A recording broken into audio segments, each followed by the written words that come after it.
Hi, I'm Brandy Crosby with Unshakable Presence. I help women find their confidence so they can live the life they were called to live.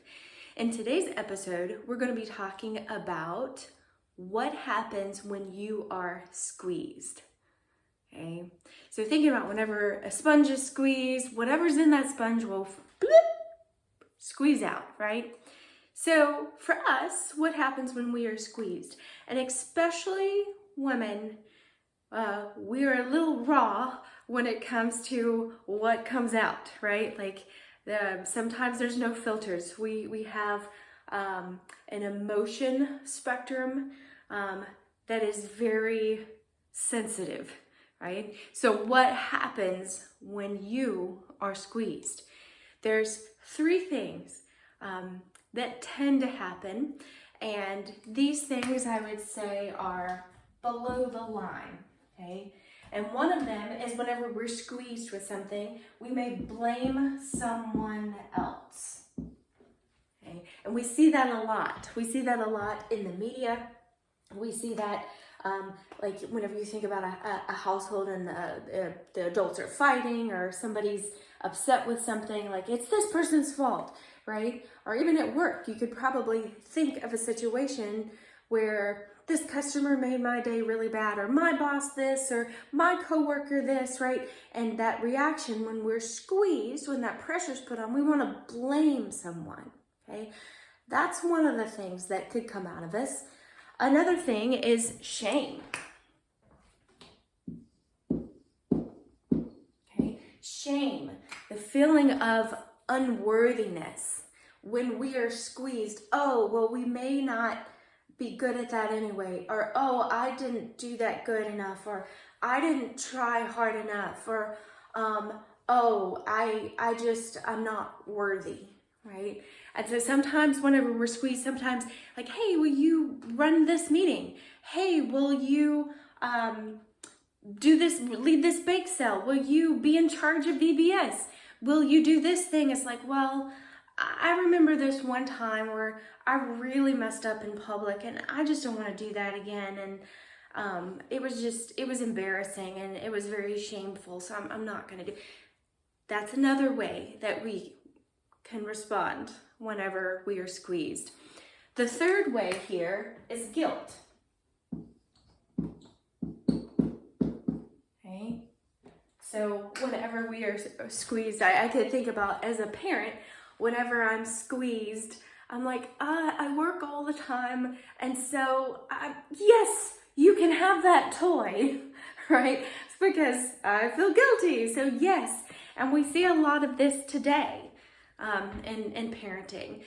Whenever the parents are squeezed, yes, you can have time on this device that's like dropping you off in the middle of New York City without any chaperones, right? But the logic of that maybe not being a good idea just doesn't even compute because of the amount of guilt we feel and maybe not spending time with our kids, or maybe we have tons of kids and it's hard to give everybody attention. So, but there's a lot of reasons why we can feel guilt.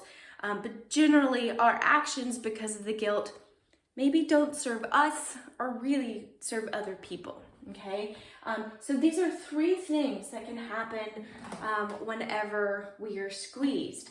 Now, you could tell from these three things that if we're squeezed, there's not going to be positive things that result from blame, shame, and guilt, right? You're not going to get the result. You're not going to get the happy marriage. You're not going to get the promotion.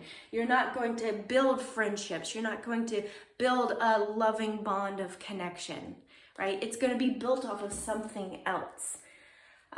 So we're going to draw some water here above this. And I want to help you learn how to move past these things and up here, okay? And what this is expect joy. Okay, now hold on with me a second, okay? So pretend you're down here swimming in the water.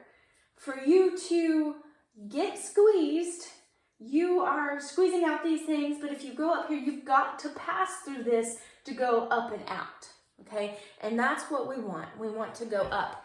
And in Hebrews chapter 12, which is in the New Testament, we've got, therefore, since we're surrounded by such a great cloud of witnesses, let us throw off everything that hinders us and that so easily entangles. So we want to throw these things off because we see there are witnesses, there are people that have lived a life of fruitfulness, right? And let us run with perseverance in the race marked out for us, fixing our eyes on Jesus, the pioneer and perfecter of faith. For the joy set before him, he endured the cross, scorning its shame, and sat down on the right hand of the throne of God. Okay?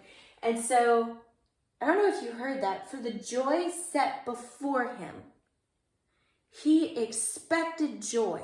He knew this was coming. And throughout his ministry, he expected at the end of this, there were joy, there would be fruitfulness, that his actions would matter. Okay? So this here, expect joy. So if something happens, okay, let me put this through the lens of joy. Okay? How could this work out in the future? Okay? And so when you are squeezed, if you feel these things, which is a very natural thing to do, then stop. Like, am I in blame? Am I in shame? Am I in guilt? Am I in these things? And then wash it. Okay, am I expecting something negative here? Am I feeling something negative here? Is what I'm feeling bad? Once you notice that moment of feeling bad, that's your moment. Wait, flip the switch. Expect joy. And that actually produces some other things. Okay, and these other things up here make us a sunshine. And up here, there's 3 P's here. Okay, when we expect joy, we gain patience, because we see that this situation is really tough, and we gain this patience for ourselves and this patience for this other person. Right? And I'll go back to the child metaphor here, that this person is feeling a lot of emotions and is pressuring and making, and I'm choosing to feel guilty here because of this. But wait, let me expect joy. Let me be patient. Let me pause. Okay? And often in that pause will give our brains a moment to slow down and to make a better choice. Okay, another P, perseverance. Perseverance. Okay, perseverance. So when we are expecting joy, we can persevere. Okay, I don't know about you, but the energy here shuts me down. It makes me stop running my race. It makes me disappear physically and mentally. All of these things make me fuzzy, right? But if I were to sit there and pause and like, okay, expect joy, positive expectation. Okay, I expect joy. That emotion, that transfer of our belief to something negative, to something positive, actually gives us a lot of energy. And we'll be talking more about mindset and the pieces and transition of this, because renewing your mind over and over again is a practice, and that's what God wants us to do. Do not be conformed by this world, okay? But renew your mind over and over again. And the energy up here, when we are in that space of renewing our mind, the ability to persevere and to keep going, somehow we find that energy. Okay? And the third P up here, I'm going to circle these. The third P is purpose. okay? And I put this last because sometimes we think purpose is first. Before I start, I have to know my purpose, right? But guess what? We may not know that at the very beginning. So expect joy, be patient, persevere, and as you are being patient and you are persevering, our purpose is born. It comes alive. The cells are kind of put together and it's like a puzzle. Like you're starting to see what this may look like, right? And another piece may shift it. And you're like, oh, I didn't quite know that's what it was, right? But in life, when you are squeezed, practicing swimming here and expecting joy will help you be patient. Okay, so when you're squeezed, then you'll learn to be patient when you're squeezed.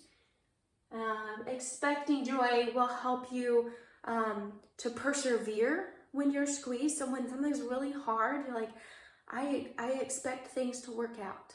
I expect things to work out. Perseverance, okay? And then when you're squeezed, it's okay. I have purpose. I have purpose. There's a reason for this. I'm going to stay out of here, stay here, and the more you practice this, the more your actions, the more your words, the more your feet follow in the direction of your purpose. And it's a practice. And when it comes to unshakable presence, that's again, we're always going to come back to this, is unshakable presence is being here and centered in my body and being able to focus on the things that God wants me to focus on and move forward despite any of the obstacles, despite any of the ways that may hold me back. Because I'm aware now of how to move here, that I have the faith. And the last Bible verse I'm going to share with you today is actually still from Hebrews, and it's Hebrews chapter 11, the first verse. Now faith is confidence in what we hope for and assurance about what we do not see. Expecting joy. That is faith. Okay? So what happens when you are squeezed? Okay? God bless. Hope everybody has a wonderful day.